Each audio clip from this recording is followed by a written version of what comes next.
Hi friends, welcome back to my channel. మీరు కనుక నా ఛానల్ ఫస్ట్ టైం చూస్తున్నారా అయితే సబ్స్క్రైబ్ చేసుకోండి. అలాగే పక్కనే ఉన్న బెల్ ఐకాన్ని క్లిక్ చేసేయండి ఫ్రెండ్స్.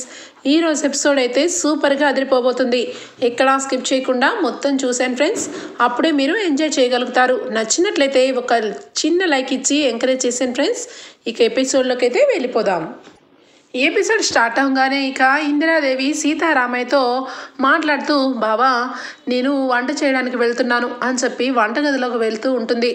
ఇందులో ఇక అక్కడే ఉన్న దానిలక్ష్మి కనీసం అత్తయ్య గారు కదా అని కొంచెం కూడా మర్యాద లేకుండా తన వంట తను చేసుకుంటూ ఉంటుంది. ఇక వంట చేసుకొని సపరేట్ బాక్సుల్లోకి తీసి పెట్టుకుంటూ ఉంటుంది. కనీసం కొంచెం కూడా హెల్ప్ చేయడానికి కూడా అక్కడ నుంచోదు. ఇక వెంటనే ఇందిరాదేవి మనసులో అనుకుంటుంది, దీనికి బాగా ఈ మధ్య ఈ రకంగా తయారైంది అంతా రుద్రాణి వల్లే. నా కోడలు నా మనవరాలు ఇంటికి వచ్చేస్తే అంతే అని చెప్పి ఇక అన్నీ కూడా తీసుకొని వంట స్టార్ట్ చేస్తూ ఉండగా ఇంతలో ఇక చేతులు వనకటం వల్ల కళాయి చేతికి తగిలి చేతికి ఇక గాయమవుతుంది. ఒక్కసారిగా ఇక అరుపుగానే రాజ్ అందరూ కూడా స్వప్న హాల్లో అందరూ కూడా ఇక ఇందిరాదేవి దగ్గరికి వస్తారు. ఇందిరాదేవిని తీసుకొని వచ్చి ఇక ఆయింట్మెంట్ రాస్తాడు రాజ్ కోపంతో. ఏంటి నానమ్మ, నువ్వెందుకు వంట చేయడానికి వెళ్ళావు? రెస్టారెంట్ నుంచి నేను తెప్పిస్తానన్నాను కదా అనగానే ఇక వెంటనే స్వప్న, అది కాదులే రాజ్, రెస్టారెంట్ నుంచి తాతయ్య గారు తినడం కష్టం కదా, అందుకే నేను వెళ్ళి హెల్ప్ చేస్తానన్నాను. కానీ ఇక ఇంతలోనే ఇలా జరిగింది అని చెప్పి బాధపడుతూ చెప్తూ ఉంటుంది. ఇక అదంతా కూడా విని పక్కకు వచ్చిన రాజ్ వెంటనే ఇక ఎవరికి చెయ్యాలో అర్థం కాని పరిస్థితిలో కావ్యకి ఫోన్ చేస్తాడు. కావ్య ఫోన్ లిఫ్ట్ చేసేసరికి, ఏయ్ కళావతి, ఏమైంది? మా అమ్మని తీసుకుని నీ దగ్గర పెట్టుకున్నావు. మా ఇంట్లో ఇప్పుడు కనీసం పెద్దవాళ్ళైనా నానమ్మని తాతయ్యని చూసే వాళ్ళెవరూ లేకుండా అయిపోయారు. వంట చేసుకోవడానికి వెళ్ళి చేతులకి గాయాలయ్యాయి. ఇప్పుడు మా నానమ్మ పరిస్థితి ఏంటి అని చెప్పి ఇక దెబ్బలాడడం స్టార్ట్ చేస్తాడు. కావ్య ఒక్కసారిగా నానమ్మకి గాయమైందా అనగానే ఇందులో అపర్ణ వస్తుంది. ఏంటి, స్పీకర్ ఆన్ చేయని చెప్పి స్పీకర్ ఆన్ చేస్తుంది. ఇక రాస్ అయితే చెడామడా తిట్టేస్తూ ఉంటాడు కావ్యని. నీ వల్లే అంతా కూడా, మా నానమ్మకి ఈరోజు ఇలా గాయమైందంటే నీ వల్ల. మమ్మీని ఏదో మాయ చేసి అక్కడికి పిలిపించుకున్నావు. ఇప్పుడు మమ్మీ లేక ఇంట్లో నానమ్మ పరిస్థితి ఇలా జరిగింది. మా నానమ్మకి ఎవరు ఏమి చేయాలో ఏమి చేయకూడదో అన్నీ నీకు తెలుసు. అందుకే కావాలని ఈ రకంగా నువ్వు చేస్తున్నావని చెప్పి అర్థం పర్థం లేకుండా మాట్లాడుతూ ఉంటే అపర్ణ చాలు ఆపు అని చెప్పి గట్టిగా అరుస్తుంది. ఒక్కసారిగా రాజ్, మమ్మీ ఏంటి మమ్మీ ఇంకా నువ్వు అక్కడే ఉంటావా? నానమ్మ గురించి తెలుసు కూడా అనగానే, చాలు ఊరుకోరా, నానమ్మ గురించి నీకు బాగానే అర్థమైంది. కానీ సొంతగా కట్టుకున్న భార్య మాత్రం ఎక్కడ ఉన్నా పర్వాలేదు. అయినా నువ్వు ఏంటి ఏదో అధికారం ఉన్నవాళ్ళగా కావ్య మీద పెత్తనం చలాయిస్తున్నావు? కావ్యకి ఫోన్ చేసి ఎందుకు తిడుతున్నావు? నీకు ఏ అధికారం ఉంది? భార్యను ఎప్పుడో వదిలేసావు. నీకు ఏ అన్న అధికారాలు ఉన్నాయి అంటే వచ్చి మర్యాదగా నీ పెళ్ళాన్ని తీసుకొని వెళ్ళు. నీ పెళ్ళంతో పాటు నేను కూడా వస్తాను. అప్పుడు అందరం సంతోషంగా ఉండొచ్చు. ఇది తెలియకుండా నీ ఇష్టం వచ్చినట్టు కావ్యని తిడితే అస్సలు ఊరుకోను అనగానే, అది మాత్రం జరగదు అని చెప్పి ఫోన్ పెట్టేస్తాడు రాజ్. ఇక వెంటనే కావ్య, అత్తయ్య గారు, ఏంటి అత్తయ్య గారు, నానమ్మకి గాయమైందంట, నాకెందుకో బాధ అనిపిస్తుంది, మీరు వెళ్ళిపోండి అత్తయ్య గారు అనగానే, ఏయ్ కావ్య, ఏంటి నువ్వు ఇష్టం వచ్చినప్పుడు నన్ను ఈ మధ్య కొంచెం కూడా మర్యాద లేకుండా వెళ్ళు అని చెప్పి తెగ నసుగుతున్నావు. ఈ ఇంటికి నేను ఇప్పుడే వచ్చాను, ఎంతలోనే పంపించేస్తావా అనగానే, అత్తయ్య గారు మీరు వేరే రకంగా అర్థం చేసుకోవద్దు. నానమ్మ వంట చేయలేని పరిస్థితి, ఇప్పుడు ఆ ఇంట్లో వంట చేయడానికి ఎవరూ లేరు అని చెప్పనగానే, అయినా కూడా నువ్వు మర్యాదగా ఆ ఇంటికి నాతో వస్తానంటే చెప్పు, ఇద్దరం ఇప్పుడే వెళ్ళిపోదాం. లేదంటే సైలెంట్గా నా కోసం వంట చేసి నాకు పెట్టు. నాకు కావాల్సింది ఈరోజు ఏం లిస్ట్ అంటే అనగానే, ఏంటి అత్తయ్య గారు ఏం మాట్లాడుతున్నారు అనగానే ఇంతలో కనకం వస్తుంది. కనకం వెంటనే, వదిన గారు మీకు ఇష్టమైన మంచి ఫిష్ తెప్పించాను, ఈరోజు మీకోసం నేనే వంట చేస్తాను అని చెప్పి ఇద్దరు కూడా ఇక మాట్లాడుకుంటూ పక్కకు వెళ్ళిపోతారు. అపర్ణ మాత్రం మనసులో చాలా బాధపడుతూ ఉంటుంది. ఇంతకీ ఈ రాజ్ ఈ కావ్య ఇద్దరు మొండి వాళ్ళు అయిపోయారు. నేను అలిగి వచ్చి ఇక్కడికి వచ్చినా ఫలితం లేకుండా అయిపోయింది. ఈవిడ గారు మనసులో నుంచి రాజ్ విషయంలో ప్రేమ ఒలకపోస్తుంది, కానీ పంతానికి పోతూ ఇంటికి రానని శబదం చేసుకుని కూర్చుంది. వాడేమో బాగా తల పొగరు బైక్ ఎక్కి చివరాఖరికి భార్య ఏమైపోయినా పర్వాలేదు అని చెప్పి ఇక్కడికి వదిలేసి సంతోషంగా హాయిగా ఉంటున్నాడు. వీళ్ళిద్దరినీ కలపాలని నేనొచ్చి అనవసరంగా ఇరుక్కుపోయాను అని చెప్పి అపర్ణ అనుకుంటూ ఉంటుంది. ఇంతలోనే ఇక కావ్య అయితే గబగబా వంటగదిలో స్టవ్ ఆన్ చేస్తుంది. ఏమైంది కావ్య, స్టవ్ ఎందుకు ఆన్ చేసినావు? వంట నేను చేస్తాను అనగానే, లేదమ్మా వంట నేను చేస్తాను అని చెప్పి చక్కగా తాతయ్య గారికి నచ్చే విధంగా ఉప్పులు కారాలు అన్నీ తక్కువగా వేసి మంచిగా కూరలు ప్రిపేర్ చేస్తుంది. ఒకవైపు ఇక బాగా మంచిగా మసాలాలన్నీ వేసి గుత్తొంకాయ కర్రీ చేస్తుంది, ఇక రాజ్కి ఇష్టమైన కర్రీ. ఇక మరొక వైపు అందరికీ నచ్చేలాగా కొన్ని వంటకాలు అయితే ప్రిపేర్ చేస్తుంది, చిటికలో చేసేస్తుంది. కనీసం ఒక 2 గంటల్లో మొత్తానికి అన్ని కూరలు అన్ని వెరైటీలతో సిద్ధం చేస్తుంది క్యారియర్ బాక్స్. ఇంతలో అపర్ణ వచ్చి, ఏంటి ఎవరికి ఇదంతా? అనుకున్నా నువ్వేదో ఇలాంటి పనులు చేస్తావని. ఏంటి ఇవన్నీ తీసుకొని వెళ్ళి ఇక అందరికీ ఇచ్చేసి వస్తావా అనగానే, ఏ తప్పేముంది, ఇచ్చేసే వస్తాను అత్తయ్య గారు. ఎందుకంటే ఎంతైనా అమ్మమ్మ గారు తాతయ్య ఇద్దరు కూడా నా వంట అంటే చాలా ఇష్టం, అందుకే వాళ్ళకి ఇష్టమైనవన్నీ వండి పెట్టాను, తీసుకొని వెళ్తాను అనగానే, వెళ్ళు వెళ్ళి మళ్ళీ ఇంటికేగా వస్తావు, నీకు అంత ప్రేమ అయితే అక్కడే వంట చేసుకుని అక్కడే ఉండొచ్చుగా, ఎందుకు ఇంత పెద్ద క్యారేజు అని చెప్పి అపర్ణ అంటుంది. ఇక వెంటనే కనకం అయితే, ఏంటి కావ్య ఇక్కడి నుంచి నువ్వు క్యారేజ్ ఇవ్వడం ఏంటి, అక్కడ ఎవరు వంట చేయరా అనగానే, వంట చేసే వాళ్ళం ఇద్దరం ఇక్కడే ఉన్నాం. ఇక అక్కడ పరిస్థితి ఎలా ఉందో పొద్దున్నే ఆయన ఫోన్ చేసి తిట్టారు. నానమ్మ ఇక చెయ్యి కాల్చుకున్నారంట, అందుకే నేనే వంట చేశాను, నా చేతులతోనే నానమ్మకి వడ్డించి వస్తాను, వెళ్ళొస్తాను అని చెప్పనగానే, వెళ్ళు మళ్ళా రాకు, అక్కడే ఉంటే ఇంకా మంచిది అని చెప్పి అపర్ణ అంటుంది. ఇక ఆటోలో కావ్య బయలుదేరుతుంది క్యారియర్ పట్టుకొని. ఇక ఇక్కడికి వచ్చేస్తే రాజ్ అలాగే ఇక ఇందిరాదేవి అందరూ కూడా హాల్లో ఉంటారు. రాజ్ ఇక రెస్టారెంట్లోంచి ఫుడ్ తెప్పిస్తానన్నావు కదా, మరి ఆర్డర్ పెట్టావా అని చెప్పి ఇక రుద్రాణి వస్తుంది. ఎందుకు పెట్టడు, అన్నీ పెడతాడు, తినడానికి తయారుగా ఉన్నావు కదా అని చెప్పి అంటుంది స్వప్న.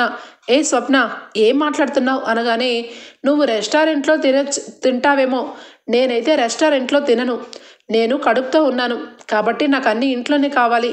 వెళ్ళి అత్త నాకు ఫ్రెష్ జ్యూసు అలాగే నాకు ఈరోజు లంచ్లోకి చికెన్ ఫ్రై కావాలి, చికెన్ ఫ్రై చేసి ఇక వేడిగా వండి నా రూమ్లోకి తీసుకొని రా అని చెప్పి అంటుంది స్వప్న.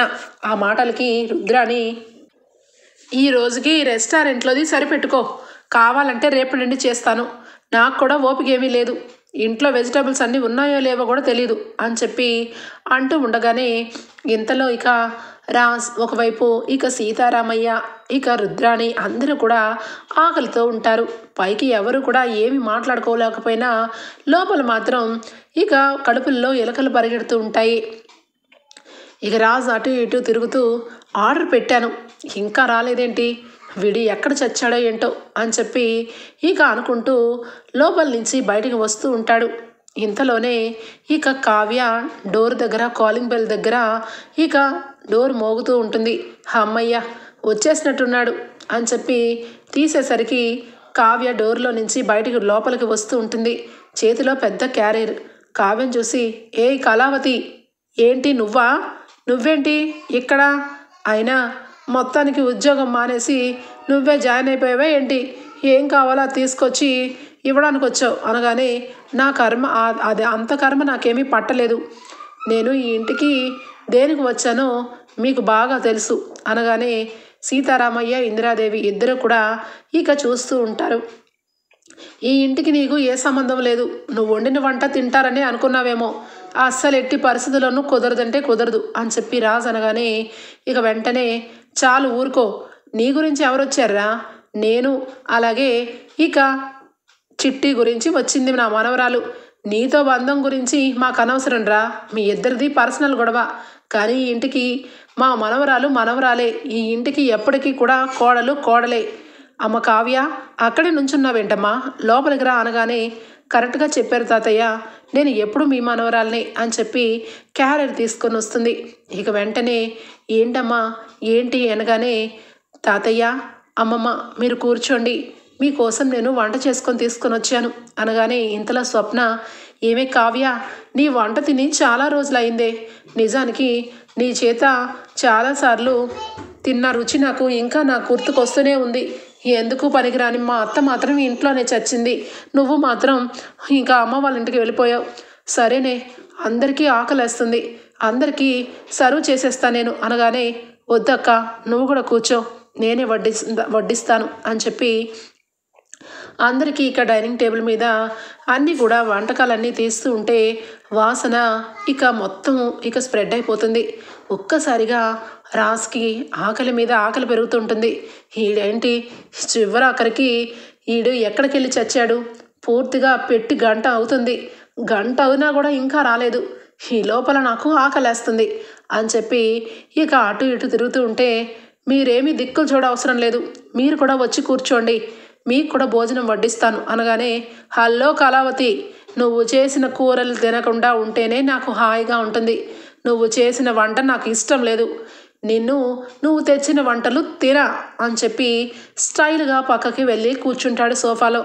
సరే మీ ఇష్టం, సరేనమ్మా, వాడు తినకపోతే తినలేదు, మాకు వడ్డించు అని చెప్పి ఇక ఇంతలో ఇక సుభాష్ అలాగే ప్రకాశం వస్తారు. ఏమండి, నేను వంట చేశాను, కావాలంటే వడ్డిస్తాను అని చెప్పి అంటూ ఉంటుంది ఇక ధాన్యలక్ష్మి. హలో ధాన్యం, నీ వంట తిని నా నోరు చప్పగా చచ్చింది, అయినా నాకు ఒకటి అర్థం కావట్లేదు, అది వంటేనా, నాకెందుకో గడ్డిలాగా అనిపిస్తుంది, ఈ రోజుకి నువ్వే తినేసి 2 పూటలు కాకపోతే 3 పూటలు అదే పక్కన పెట్టుకుని తిను, నాకు మాత్రం కావ్య చేతి వంట కావాలి, అమ్మ కావ్య త్వరగా వడ్డించు అని చెప్పి ఇక అందరూ కూడా టేబుల్ మీద కూర్చోగానే కావ్య, తాతయ్య గారు మీకు ఎంతో ఇష్టమైన కూర అని చెప్పి వడ్డం చేస్తూ ఉంటుంది. ఏంటమ్మా నా గురించి విడిగా చేసావా వంట, ఇన్ని వంటలు చేసుకొని తీసుకొని వచ్చావా అని చెప్పి అంటూ ఉంటే, ఏంటి తాతయ్య, ఎప్పుడు నేను ఎక్కడున్నా అక్కడున్నా మీ గురించి నాకు తెలీదా, మీకు ఉప్పులు కారాలు అన్నీ కూడా తక్కువ వేసి వండాను అని చెప్పి చక్కగా పెద్దవాళ్ళకి సరిపడేగా వంటను చేసి వాళ్ళకు వడ్డిస్తుంది. ఇక స్వప్నకి కడుపుతో ఉందని మైండ్లో పెట్టుకొని కరెక్ట్గా అనుకున్నట్టు చికెన్ ఫ్రై చేసుకొని తీసుకొని వస్తుంది. ఇటు సుభాష్ అలాగే ప్రకాశం ఇద్దరు కూర్చొని, ఏంటమ్మా గుత్తొంకాయ మసాలా, ఒరే రాజ్ నీకు ఇష్టమైన కర్రీ రా కావ్య తెచ్చింది, ఏంటమ్మా నిజంగా గుత్తొంకాయ కర్రీ అంటే నువ్వే గుర్తుకొస్తావు, సూపర్గా ఉంటుంది, వేయి అని చెప్పి ఇక వేయించుకొని తింటూ ఉంటే రాజ్ ఒక్కసారిగా, గుత్తొంకాయ కర్రీయా, నాకు చాలా ఇష్టం, ఏంటి ఈ కళావతి గుత్తొంకాయ కూర తెచ్చి నన్ను టెంప్ట్ చేయాలనుకుంటుందేమో, ఎట్టి పరిస్థితుల్లోనూ నేను టెంప్ట్ అవ్వకూడదు, అసలు ఇక్కడ ఉంటేనే నా మనసంతా కూడా ఒకవైపు వెళ్ళిపోతుంది, నేను రూమ్లోకి వెళ్ళిపోతా అని చెప్పి పై రూమ్లోకి వెళ్ళిపోతాడు రాజ్. ఇక రుద్రాణి అయితే దూరం నుంచి నడుచుకుంటూ వస్తూ ఉంటే, హలో అత్త, ఏంటి ఆలోచిస్తున్నావు, మీకేమీ సిగ్గేం ఉండదు కదా, మా కావ్య క్యారేజ్ తెచ్చింది, కావాలంటే మీరు కూడా వచ్చి మెక్కచ్చు అనగానే, ఇదిగో స్వప్న, నీ నోటుకు వచ్చినట్టుగా మాట్లాడితే అస్సలు ఊరుకోను, కావ్య వంట చేయకుండా కావ్య వండితే అంత మాత్రాన నేను వచ్చి తింటానని నువ్వు ఎలా అనుకుంటున్నావు, నా కోసం రాజ్ హోటల్ నుంచి ఆర్డర్ పెట్టాడు, మేము హోటల్ నుండి వచ్చినాక తింటాం అని చెప్పి మొహం అంతా ముడుచుకొని అక్కడి నుంచి పక్కకు వెళ్ళిపోయి కూర్చుంటుంది. ఇక రాహుల్ అయితే, మమ్మీ అనవసరంగా ఎక్కువ వాగేసావేమో మమ్మీ, చూస్తుంటేనే కూరలు టెంప్టింగ్గా ఉన్నాయి, చూడు ఎలా తింటుందో స్వప్న అనగానే చికెన్ చూపించుకుంటూ తింటూ ఉంటుంది. అనవసరంగా నువ్వు వాగ్దానం చేసావు మమ్మీ, నేను కూడా వెళ్ళి తింటా మమ్మీ, నాకైతే అస్సలకి ఆకలేస్తుంది, సరే మమ్మీ నేనైతే వెళ్తున్నాను అని చెప్పి ఇక మెల్లగా పిల్లిలాగా వెళ్ళి కూర్చుంటాడు.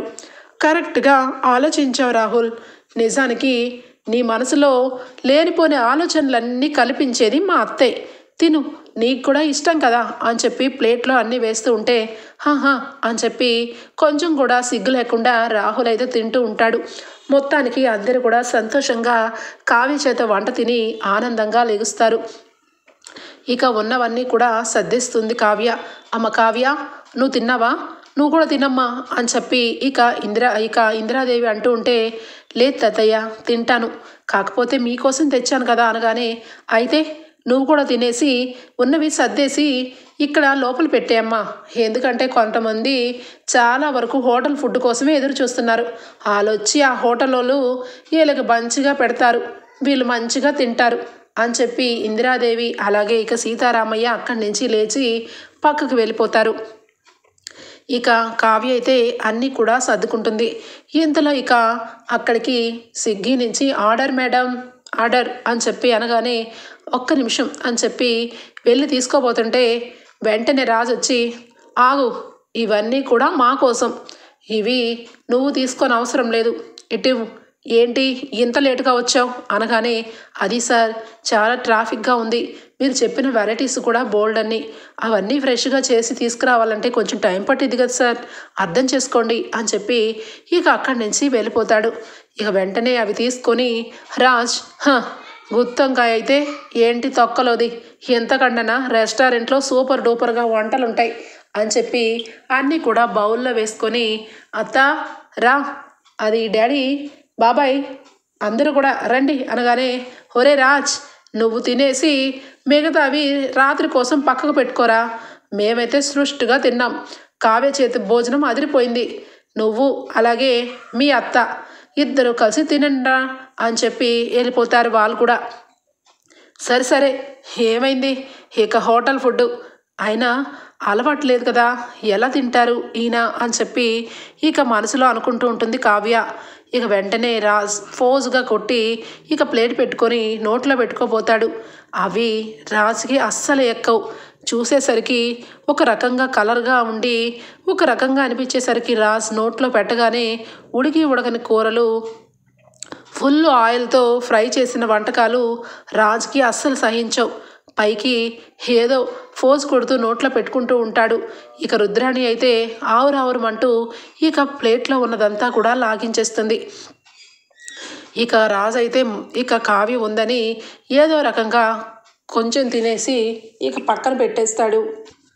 కావ్య బాక్సులన్నీ కూడా సర్ది పెట్టేసి రాజ్ సరిగా తినలేదని అర్థం చేసుకొని, చూడండి ఎందుకండి లేనిపోని ఆర్భాటాలన్నీ కూడా మీకు సెట్ కావు, మీరు హోటల్ ఫుడ్ తినరు, మీ ఇంట్లో సంవత్సర కాలం పాటు ఉన్నాను, ఆ మాత్రం నాకు తెలియదా మీరు ఏ ఫుడ్ తింటారో, మీరు అనవసరంగా మొహమాట పడుతున్నారు, ఈ వంటకాలన్నీ కూడా చాలా మంచిగా చేశాను, మీరు తిని సంతోషంగా ఉంటారు, దయచేసి ఈ వంటలు తినండి అని చెప్పనగానే, ఏంటి నువ్వు నాకు చెప్పేది, అయినా ఈ వంటకాలు ఏంటి, నీ వంటకాలు, నువ్వు వంట చేసింది నేను తినను, నీకు తెలుసు కదా అని చెప్పి అంటూ ఉంటే, సరే మీ ఇష్టం మీ కర్మ అని చెప్పి కావ్య వెళ్ళిపోతూ ఉంటే రాజ్ ఆగుతాడు.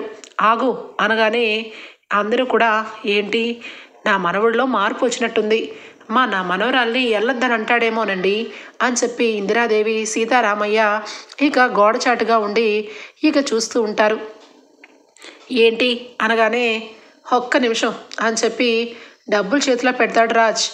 ఏంటివి అని చెప్పి కావ్య అనగానే, ఏంటి వంట చేసినందుకు డబ్బులు, నువ్వు చేసిన వంట ఇంట్లో అందరూ తిన్నందుకు బిల్లు అనగానే, చూడండి నేనేమైనా వంటలు అమ్ముకోవడానికి వచ్చాను అనుకుంటున్నారా అనగానే, నువ్వు దేనికి వచ్చావో నాకు తెలియదు కళావతి, కానీ మా ఇంట్లో వాళ్ళకి మాత్రం నువ్వు ఏ రకమైన మాయ చేసినా నీ మాయలో పడిపోకుండా ఇచ్చిన టిప్ అనుకో, ఇంకేదన్నా అనుకో, అయినా నువ్వు భోజనం తీసుకొని వస్తే అందరూ ఎగబడి తిన్నారు, అందుకని వాళ్ళందరూ తిన్నందుకు వాళ్ళందరినీ బొట్లో వేసుకొని మళ్ళా ఇక్కడికే రావాలని ట్రై చేస్తున్నావని నాకు అర్థమైంది, అందుకే నువ్వు తెచ్చిన భోజనానికి డబ్బులు తీసుకో అనగానే, డబ్బులు రెండు కూడా చేతిలో పట్టుకొని జేబులో పెట్టి, మీరు నన్ను ఎప్పటికీ అర్థం చేసుకోలేరు అంతే అని చెప్పి డబ్బులు మొత్తం కూడా జేబులో పెట్టి అక్కడి నుంచి సీరియస్గా వెళ్ళిపోతుంది. అటు ఇటు చూసి ఎవరూ చూడలేదుగా, అయితే నాకేంట్లే అని చెప్పి రాజ్ వెళ్ళిపోతాడు. ఒకవైపు ఇందిరాదేవి సీతారామయ్య, చూసారా బావా వీడికి ఎంత పొగరు పెరిగిందో, కావ్య చేతిలోనే డబ్బులు పెట్టబోయాడు, నా మనవరాలు బంగారం కాబట్టి ఏమీ మాట్లాడకుండా వెళ్ళిపోయింది, వీడి పొగరు ఎలా అనచాలో అర్థం కావట్లేదు బావా, రోజు రోజుకి వీడి పైత్యం బాగా పెరిగిపోతుంది అనగానే, అవునవును, అంతా చూస్తున్నాను. వీడి సంగతి నేనే నేనే చేస్తాను అని చెప్పి ఇద్దరు లోపలికి వెళ్ళిపోతారు. ఇక ఎటొచ్చి అప్పుడు స్టార్ట్ అవుతుంది రుద్రానికి మొదలు. ఆవురావురమని పొద్దున్నుంచి రాత్రి వరకు మొత్తం ఒకటేసారి ఫుడ్ కనబడేసరికి మొత్తం తినేసే రుద్రానికి దెబ్బకి కడుపులో నొప్పి స్టార్ట్ అవుతుంది. ఇక ఒక్కసారిగా అటు ఇటు తిరుగుతూ, ఒరే రాహుల్, ఏమైందిరా? కడుపులో ఒక రకంగా తిప్పేస్తుంది. ఎన్నిసార్లు వాష్రూమ్కి వెళ్ళొస్తున్నా తగ్గట్లేదురా ఈ నొప్పి. ఏమైందంటావు అనగానే ఇక వెంటనే స్వప్న వస్తుంది. అందుకే చెప్పాను అత్త, ఎప్పుడైనా కూడా మనకి దొరికింది కదా అని చెప్పి కరువాచినాల్లాగా మొత్తం నోట్లో వేసుకోకూడదు. హోటల్ ఫుడ్ అది కూడా. అందుకే మీకు బాగా మోషన్స్ అవుతున్నట్టున్నాయి. అయినా నాకు ఒకటి అర్థం కావట్లేదు అత్త, నీ నోరు చాలా పెద్దదనుకుంటా. అక్కడ ఉన్న వెరైటీస్ అని నువ్వే తిన్నావు. అందుకే అన్నిసార్లు వెళ్ళాల్సిందే. వెళ్ళండి వెళ్ళండి. అయినా నాకు ఒకటి అర్థం కావట్లేదు రాహుల్, నువ్వేంటి ఇంకా ఇక్కడే ఉన్నావు? పద, రూమ్లోకి రా, నాకు జ్యూస్ చేసి ఇవ్వు అనగానే సరే సరే స్వప్న అని చెప్పి తల ఆడించుకుంటూ స్వప్న వెనకాల వెళ్ళిపోతాడు రాహుల్. ఇక ఒక్కదే కింద మీద పడి వాష్రూమ్కి బయటికి వాష్రూమ్కి తిరిగి నడుం పడిపోయేలాగా మోషన్స్ అవుతాయి ఇక రుద్రానికి. ఇక నా చేతితో నేను పని మనిషిని తీసేశాను. ఇప్పుడు నాకే అది జరిగింది. ఇప్పుడేంటి అంటారు కదా, ఎవరు తీస్తే గోతిలో వాళ్ళే పడతారని. అది నాకు ఈరోజు నిరూపణ అయిందా ఏంటి అని చెప్పి అలాగే బెడ్ మీద పడిపోతుంది. మరొక పక్క రాజ్ ఇక సగం ఖాళీ కాలిన కడుపుతో అటు ఇటు తిరుగుతూ ఉంటే ఇక వెంటనే అంతరాత్మ వస్తుంది. ఏంట్రా, ఆకలిగా ఉంది కదా? నాది అదే పరిస్థితి. నీ అంతరాత్మని కాబట్టి నువ్వు ఏది తింటే అది నేను తినాలి. అక్కడ బంగారం లాంటి భార్య మంచిగా గుత్తొంకాయ కూర మసాలాలన్నీ దట్టించి తీసుకొస్తే అది పక్కన పడేసి అడ్డమైన గడ్డిని ఆర్డర్ పెట్టావు. అదేమో ఉడకని వంట. అదంతా నేను తినలేనురా. దయచేసి వెళ్ళి మన భార్య తెచ్చిన వంట తీసుకురా, హాయిగా తిని మంచిగా నిద్రపోతా అని చెప్పాను. కానీ నాకు తినాలనే ఉంది, కానీ మధ్యలో ఆ కళావతి గుర్తుకొస్తుంది అనగానే, ఒరేయ్ ఏంట్రా పిచ్చోడా, కళావతి గుర్తు రాకపోతే పక్కింటి పిన్ని గారు గుర్తుకొస్తారా? ఎంతైనా కట్టుకున్న భార్య గుర్తుకొస్తుంది, తప్పులేదు.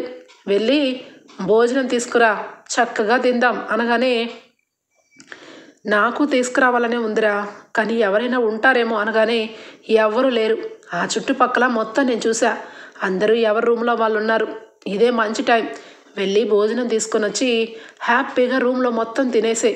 ఇక నీకు హ్యాపీగా నిద్ర పడుతుంది.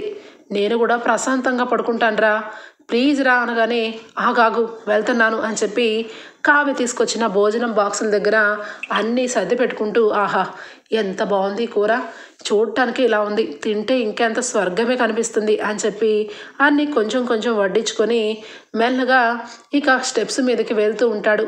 వెనక నుంచే ఇక స్వప్న అలాగే ఇందిరాదేవి ఒకవైపు సీతారామయ్య చూస్తారు. చూసారా వీడు ఎన్ని వేషాలు వేశాడో. కావ్యకి నువ్వు రెస్టారెంట్లో నుంచి తీసుకొచ్చావు, నువ్వు వంట మనిషివి అన్నట్టుగా అవమానించి డబ్బులు చేతిలో పెట్టాడు. ఇప్పుడేమో అదే వంట అమృతంలాగా తీసుకెళ్తున్నాడు అనగానే, లేదు చిట్టి, రాజులో ఏదో దాస్తున్నాడు. వాడికి కావ్య మీద ప్రేమ ఉన్నా ఏదో మాయ పొరలు వాడికి కమ్మేశాయి.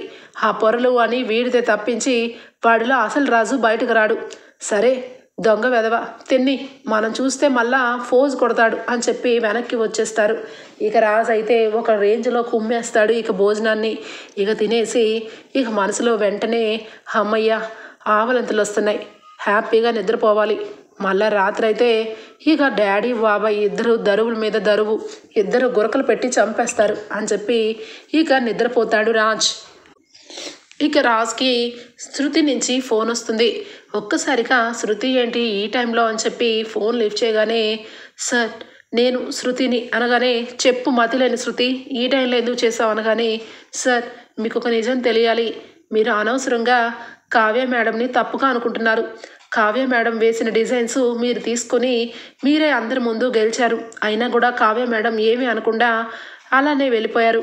కానీ కావ్య మేడం చాలా గ్రేట్ అనగానే, ఇదిగో శృతి, ఇవన్నీ నాకు చెప్పడానికి చేసావా? అయినా నేనే నీకు ఫోన్ చేసి తిడదామనుకున్నా. నువ్వు అసలు మనిషివేనా? తాతయ్యకి ఎందుకు చెప్పావు నా గురించి అనగానే, సార్ నిన్ను అసలు దేనికోసం చేశానంటే, మీరు కావ్య మేడంని ఎందుకు ద్వేషిస్తున్నారు? ఆ రోజు మేడంని, పెద్ద మేడంని ఇంట్లో వదిలేసి ఇక్కడికి ఆఫీస్కి వచ్చినందుకు మీరు మనసులో ఆ రోజు నుంచి కావ్య మేడం మీద కోపం పెంచుకున్నారు. నిజానికి కావ్య మేడంని పిలిపించింది మన మేనేజరు కాల్ చేసి పిలిస్తేనే మేడం వచ్చారు. అసలు మేడం ఆ రోజు వచ్చిన తర్వాత ఇక వెళ్ళిన తర్వాత జరిగిన విషయాలన్నీ మీకు తెలియవు. నిజానికి మీ ఇంట్లో ఉంటూనే రాహుల్ సార్ చాలా పెద్ద ఘోరాల్ని తలబడుతున్నాడు. ఇంట్లో అందరి దగ్గర మంచిగా ఉంటూ ఆ రుద్రాణి మేడం, రాహుల్ సార్ ఇద్దరు కూడా ఇక పెద్ద మేడం అపర్ణ మేడంని ఏకంగా చంపాలని చూశారు. అనగానే ఒక్కసారిగా లెగిసి ఏం మాట్లాడుతున్నావు శృతి అని చెప్పి రాజ్ అనగానే, అవును సార్, నిజంగా మీరు నమ్మి తీరాలి. మీకు వీడియో పెట్టాను. నేను చెప్పే కంటే మీరు చూస్తే చాలా బాగుంటుంది. తర్వాత మీరు నిజంగా మీ మనసులో కావ్య మేడం అంటే ప్రేమ ఉంటే కావ్య మేడంని మీరు ఇంటికి తీసుకురావాలి సార్. నేను ధైర్యం చేసి ఈ వీడియోని మీకు పంపిస్తున్నాను అని చెప్పి ఇక వీడియో పంపిస్తుంది. ఇక ఆ వీడియో ఏంటబ్బా అని చూసేసరికి ఇక రాహుల్ అలాగే ఇక మేనేజర్ ఇద్దరు కూడా ఇక ఎవరు లేని టైంలో ఆఫీస్ రూమ్లో మాట్లాడుకుంటూ ఉంటారు. ఆ మాట్లాడుకున్న మాటలు ఏంటంటే, ఇక రేయ్, నేను నీకు నీ అకౌంట్లో డబ్బు వేస్తా, నేను చెప్పినట్టు చెయ్యి, నువ్వు మెడిసిన్స్ తెప్పించి నాకు పంపించు, నేను ఆ మెడిసిన్ మా అత్తకి వేసి మా అత్త కోమా వరకు వెళ్ళేలాగా చేస్తా. కోమా కాదు సార్, ఏకంగా బ్లడ్ ప్రెషర్ పెరిగి చనిపోతే అని చెప్పి మేనేజర్ అంటూ ఉంటాడు.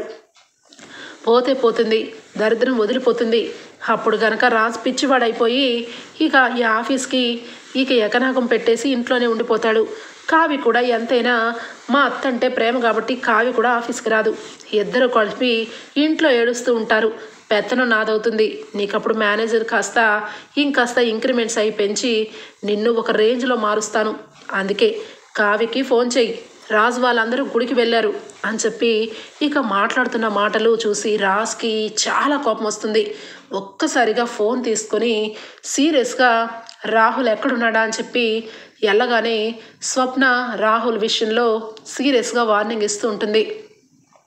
మీరు ఏవేవో చేస్తున్నారు, ఎక్కడికి వెళ్తున్నారు, ఎవరెవరితోనో మాట్లాడుతున్నారు, అసలు మీరు ఏం చేస్తున్నారు అని చెప్పి అంటుంటే, ఇదిగో స్వప్న, ఎక్కువ చేయమాకు, నేను ఏం చేస్తే నీకెందుకు, అయినా నువ్వు పెళ్లి చేసుకున్న భార్యవి, అంతవరకే, అంతకంటే ఎక్కువ ఊహించుకోకు అని చెప్పి అంటూ ఉంటే రాహుల్ వెనక నుంచి వచ్చి ఒక్క తన్ను తంతాడు. ఇక రాజు అయితే దెబ్బకి కింద పడతాడు. ఏమైంది రాజు అనగానే, వీడు తిన్నింటి వాసాలే లెక్క పెట్టాడు, వీడి సంగతి ఇలా కాదు అని చెప్పి ఇక గన్ను తీసి షూట్ చేయబోతుంటే ఇక అందరూ కూడా వస్తారు. నిజానికి రాహుల్ చేసిన విషయాన్ని అందరికీ చూపిస్తాడు రాజ్. ఒక్కసారిగా అవాక్కైపోతారు. వీడు మమ్మీని చంపాలని చూశాడు నానమ్మ, వీడికి ఏం చేయమంటావు, వీడిని నిలువాలా చీరేసినా తప్పలేదు అని చెప్పి అంటూ ఉంటే ఇక స్వప్న, రాజ్, నువ్వు ఏమనుకుంటున్నావు, చంపాలనుకుంటున్నావా, చంపేసే, కానీ ఇలాంటి వాళ్ళకి చంపడం కంటే శిక్షించడం చాలా ముఖ్యం. వీడు స్వతహాగా మంచివాడే, కానీ వాళ్ళమ్మ పెంపకంలో పెరిగి ఇలా నీచుల్లాగా తయారయ్యాడు. రుద్రాణి ప్రేమ, అభిమానాలు, ఆప్యాయతలు ఎవరికైనా ఉంటాయి రాజ్, కానీ పెంచే పెంపకంలోనే ఉంటుంది. ఇదిగో మా అత్త పెంపకంలో ఇలా తయారయ్యాడు అనగానే ఇక వెంటనే రుద్రాణి ప్లేట్ ఫిరాయించేసి, రే రాహుల్, ఏంట్రా ఇదంతా, నీ మీద నేను ఎంత నమ్మకం పెట్టుకున్నాను, ఇలాంటి పనులు చేస్తావని ఊహించలేదు, నీతో ఎవరో చేయించారు కదా అనగానే ఇక వెంటనే చెంప మీద చెళ్ళు కొడుతుంది ఇందిరాదేవి. చాలు ఆపు, నీతోనూ నీ కొడుకుతోనూ ఇంకొకరు ఎవరైనా చేయిస్తారా, నువ్వు నీ కొడుకు ఇద్దరు ఇంట్లో నుంచి వెళ్ళిపోండి అనగానే, అదేంటమ్మా ఉన్న పలంగా వెళ్ళిపోమంటావేంటి, నేనేం తప్పు చేశాను, నా కొడుకు చేసిన పనికి శిక్ష వేయండి, కానీ వాడి పెళ్ళం కూడా కడుపుతో ఉంది, లోపల బిడ్డ పెరుగుతున్నాడు, రేపు పొద్దున్న బిడ్డ తండ్రి ఎవరంటే ఏం చెప్తావు స్వప్న, నువ్వైనా క్షమించమని అడుగు అనగానే, హలో అత్త, నాకేం పట్టింది, నీ కొడుకు మారాలి అంటే ఖచ్చితంగా కటకటాల వెనకాల ఉండాలి, అక్కడ పెట్టిన ఫుడ్ తింటూ అక్కడ పూర్తిగా మారిపోయి భార్య, కుటుంబం, బంధం, బంధుత్వాలంటే తెలియాలి, ఫోన్లు చేసి ఆ అమ్మాయితో ఈ అమ్మాయితో తిరగడం తప్పించి డబ్బు లేకపోతే ఇదిగో ఇలాంటి చెండాలపు అలవాట్లకి లోనెడి ఇంట్లో వాళ్ళ మీద హత్య ప్రయత్నాలు చేసేవాడు నాకు అవసరం లేదు, ఫుల్లుగా మారిపోతే పర్వాలేదు, కానీ ఈ రకంగా ఉంటే ఇలాంటి వాడితో నేను కాపురం చేయలేను, రాజ్ నువ్వు ఏం చేయాలనుకున్నావో చెయ్యి, నాకైతే వీడితో సంబంధమే లేదు అని చెప్పి స్వప్న తెగించి మరీ చెప్తుంది. ఇక సుభాష్ అయితే ఒరే రాజ్ నువ్వెందుకురా వీడి గురించి హత్య చేసిన వాడిపోతావు, ఇలాంటి గుంట నక్కలకి తగిన గుణపాఠం చెప్పాలంటే స్వప్న చెప్పిందే correct.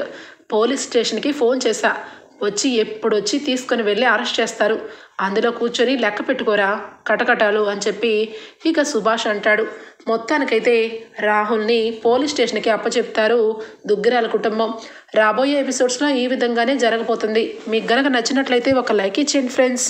Bye, take care, thank you for watching. Hi.